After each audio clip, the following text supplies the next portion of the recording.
안녕하세요. 장동건 미래스탁의 박시장입니다. 12월 13일 증시 마감 시장에 대해서 말씀을 드리겠습니다. 아, 코스피는 2510.66포인트 0.97% 하락 마감했는데요. 미국 FMC 결과 앞두고 경계감 등에 외국인이 1298억 순매도, 기관은 이제 942억 순매도했습니다. 외국인이 1300억 가까이 매도하면서 하락 마감하는 모습이었고요. 코스닥은 829.31포인트 1.22% 하락 마감했습니다. 마찬가지로 외국인과 기관의 순매도에서 하락 마감했습니다. 외국인 632억 순매도, 기관은 1257억을 순매도했습니다. 우리 증시는 12월 FMC를 앞두고 경기 심리가 강화되면서 하락폭이 확대됐는데요.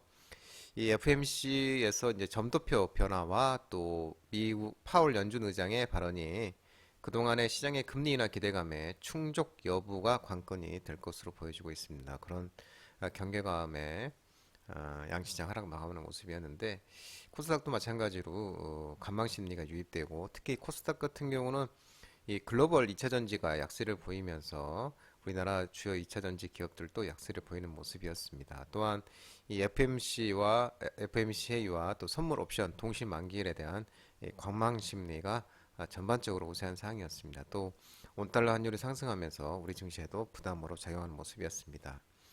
참고로 이제 미국 FMC 결과는 우리나라 시간으로 내일 새벽 한 4시 정도에 나오게 되어 있습니다. 원달러 환율은 1319.90, 0.45% 상승 마감했는데요. 미국 11월 소비자 물가지수 CPI가 예상치를 상회를 하고 12월 연방시장 공개위원회 FMC 회의 결과를 발표를 앞두고 관망 심리가 우세 작용하면서 상승하는 모습이었습니다. 오늘 특징 테마를 좀 살펴보도록 하겠습니다. 야놀자 관련 종목들이 오늘 좋은 흐름을 보였습니다. 야놀자가 내년에 미국 증시에 이제 IPO 신규 상장 기대감 속에 그레디언트가 옛날에 인터파크죠. 그레디언트 상한가를 가고 아주 IB 투자, 하나투자증권, SBS 인베스트먼트 등 관련 종목들의 움직임이 있었는데요. 야놀자가 내년에 기업 공개 신규 상장을 미국에서 속도를 내고 있는 모습으로 보여지고 있습니다. 야놀자가 최근에 뉴욕증권거래소 출신 신임 최고 재무 책임자 CFO를 선임을 하고 또 이 뉴욕증권거래소에서 이를 축하하는 게시물을 또 대대적으로 전광판에 게시한 것으로 알려지고 있는데요. 올해 이제 3분기 글로벌 사업 확대로 역대 최대 실적까지 거두면서 작년에 나스닥의 축전에 이어서 또다시 이제 미국 IPO 업계에 러브콜을 받은 것으로 풀이되고 있고요.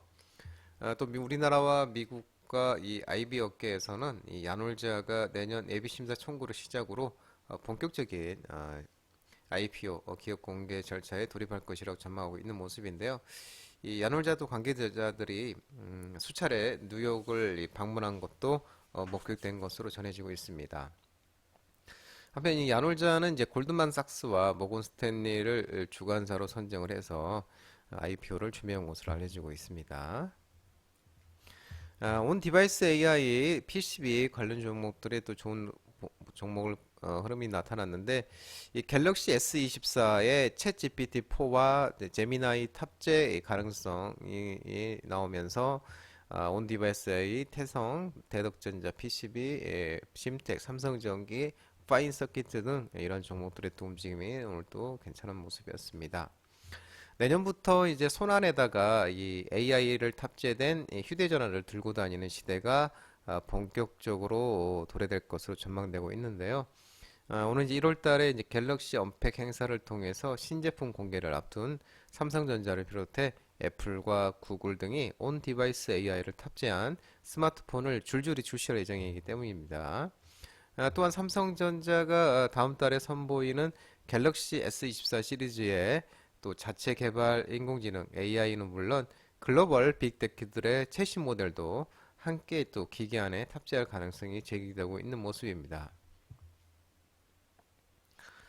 또 삼성전자가 다음 달 17일 공개 예정인 갤럭시 S24 시리즈에 또 자사의 AI, 또 삼성 가우스 외에 다른 회사 AI 모델을 나란히 온 디바이스에 내장하는 방안을 추진하는 것으로 정해지고 있는데요. 이에 따라 오픈 AI의 챗 GPT-4나 GPT-4나 또 구글이 지난 6일 공개한 제미나이가 갤럭시 S24 시리즈에 함께 탑재될 또 AI 후보로 유력하게 거론되고 있는 모습입니다. 이번 훈풍의 온디바이스 PCB, FPCB 관련 종목들의 움직임이 좋은 흐름 보였습니다. 반도체 관련주들도 오늘 좋은 흐름 보였습니다. 삼성전자와 SK하이닉스가 ASM, 아셈과 이 반도체 협력 소식 속에 오로스 테크놀로지, 테크윙, 파크 시스템스, IMT, SK하이닉스 등 종목들의 반등이 있었습니다. 움직임이 있었는데요. 삼성전자와 이제 네덜란드 반도체 장비 업체 아심 ASML이 이 1조 원을 들여서 국내 R&D 센터를 짓기로 했는데요. 삼성전자와 ASML이 내년부터 총 1조 원을 투입해서 차세대 반도체 제조 기술을 연구하는 센터를 공동 운영하는 MOU를 체결을 했고요. 그리고 또 SK하이닉스는 ASML과 극자외선 EUV 노광 장비에 사용할 수 있는 수소가스, SK하이닉스는 이제 수소가스, 삼성전자는 R&D 센터를 이제 만들겠고, 이제 SK하이닉스는 이제 수소가스 재활용하는 이제 기술 공동 개발을 하기로 돼 있다고 합니다. 또 지난밤 뉴욕 시장이 또 이 필라델피아 반도체 지수가 상승 마감했습니다. 그런 것도 있고 또 반도체 현재 슈퍼 사이클 기대감이 지속되고 있는 것도 긍정적으로 작용되고 있는 모습이고 또 역대급 사이클을 맞아서 글로벌 디램 시장 규모가 대폭 확대될 것으로 전망이 되고 있는데 과거 상승 사이클과는 달리 AI 반도체 수요가 주도하면서 기존 시장을 훨씬 넘어서는 이 규모로 성장할 것이라는 기대감이 커지고 있는 모습입니다. 내년부터 본격화될 메모리 반도체 시장 업황 회복으로 오는 2025년 내후년에 이 디램 시장이 역대 최대 수준 매출 기록을 갈아칠 것으로 전망되고 있고요. 시장 조사에 따르면은 내년 글로벌 디램 시장은 한 88% 성장해서 874억 달러, 약 115조 2천억 원 규모에 이를 것이라는 분석이 나오는 바 있습니다. 한동훈 관련 종목들이 또 여전히 흐름이 또 괜찮게 나오는 종목이 있습니다. 한동훈 법무부 장관이 총선 출마 기대감이 지속되면서 깨끗한 나라, 대상홀딩스, 오파스넷, 이 한동훈 관련 종목들의 움직임이 오늘 또 있었는데요. 이재명 더불어민주당 대표와 차기 이제 대권 후보요. 예, 이재명 더불어민주당 대표와 한동훈 법무부 장관의 접전 양상이 뚜렷하게 나타나고 있는데 한동훈 법무부 장관이 적극적인 대외 활동을 보이며 내년에 총선 출마 기대감이 또 커지고 있는 모습입니다. 이 한동훈 법무부 장관이 27일 날 서울 여의도에서 이 중소기업 중앙회에서 개최하는 2023 중소기업 정책 포럼의 기조 강연자로 나설 예정인데요. 이민청을 포함한 저출산, 고령화 시대에 맞춘 외국 인력 정책 방향에 대해서 강연에 나설 계획이라고 합니다. 그러면서 또 관련 종목들도 움직임이 있었고요. 전기차 충전 관련 종목들이 오늘 좀 반등이 있었습니다. 이 전기차 충전 시장 성장 전망과 이 정부의 전기차 충전기 산업 육성 기대감 속에 히맥스, IR 사이언스, YM텍, 모트렉스 일부 종목 전기차 충전기 종목들이 일부 움직임이 있었는데요.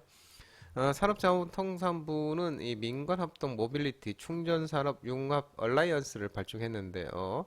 이 전기차 충전기 산업 육성과 글로벌 시장 진출을 위한 정책 방향을 발표를 했습니다. 친환경 전기차 시장 성장과 함께 충전 인프라 시장도 중요성이 커지고 있는데 30년에는 3,250억 달러 규모로 성장할 것으로 예상되고 있습니다. 또 산업부도 국제에너지기구를 인용한 자료에 따르면 전 세계 이 전기차 이용량이 전년에 3천만 대에서 2030년에는 2억 4천만 대 증가할 전망인데 전 세계 전기차 충전기 보급도 같은 기간에 270만 기에서 1270만 기로 늘어날 것으로 예상되고 있다고 합니다. 이를 또 위해서 이제 전기차 충전기 산업 육성, 글로벌 시장 진출을 위한 정책 방향을 마련했다고 밝히고 있습니다. 오늘 또 초전도 관련 종목이 이제 하락을 했는데 한국 초전도 조언학회 검증위원회에서 이 상원 초전도체 LK99 관련해서 근거가 전혀 없다는 결론을 내리면서 이 초전도체 관련 종목들이 일제히 하락하는 모습을 보였습니다. 이 검증위원회에서 한국초전도저온학회 이 검증위원회에서 이 국내 연구진이 발견한 상온 초전도체 LK99에 대한 원논문의 이 데이터와 또 국내의 재현 실험 연구 결과를 종합해서 고려해 보면 LK-99가 상온 상압 초전에 따른 근거는 전혀 없다고 밝혔고요. 이와 관련해서 상온 또는 저온에서 초전도성을 보인 결과는 없었고 일부 시료에서는 섭씨 100도 근처에서 비저항값이 급격히 변하는 경우도 있었고요. 이는 좀 불순물상의 상전에 의한 결과로 판단된다고 설명하고 있습니다. 또한 이 검증위는 이 그동안의 국내 검증 시도를 종합해서 백서를 발간했고 온라인을 통해 배포를 했다고 합니다.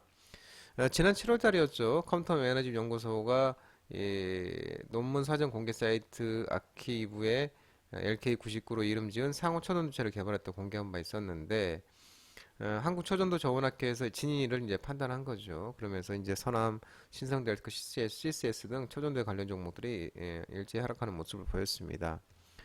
조선 관련주들이 이 신조선 가지수가 45주 만에 하락하면서 또 조선업 피크아웃 우려가 생기면서 이제 조선 기자재 종목들이 하락을 했는데 거침없이 상승하던 신조선 가치가 45주 만에 하락한 것으로 전해지고 있습니다. 올해 이제 44주 연속 상승세가 이날 마침표를 찍은 건데요. 또 신조선가의 선행 지표 중 하나가 중고선가 지수인데요. 요것도 이제 함께 떨어졌고 여기에 또 내년에 이 선박 발주량이 올해보다 줄어들 것이라는 예상까지 겹치면서 조선업의 피크아웃 즉 고점 통과를 얘기하는 거죠. 피크아웃, 이 조선업의 피크아웃 우려도 제기되고 있는 모습입니다. 한편 3년치 이상 일감을 쌓아둔 국내 조선업체는 신조선가 상승세가 주춤할 수 있지만 이 대세 하락기는 아니다라고 이렇게 설명하고 있었습니다. 그러면서 관련주들이 삼성중공업, 현대중공업, 태용, 대창소로 세지중공업들 일부 종목들의 조선과 조선기자재 하락 종목들이 이제 하락을 하는 모습이었습니다.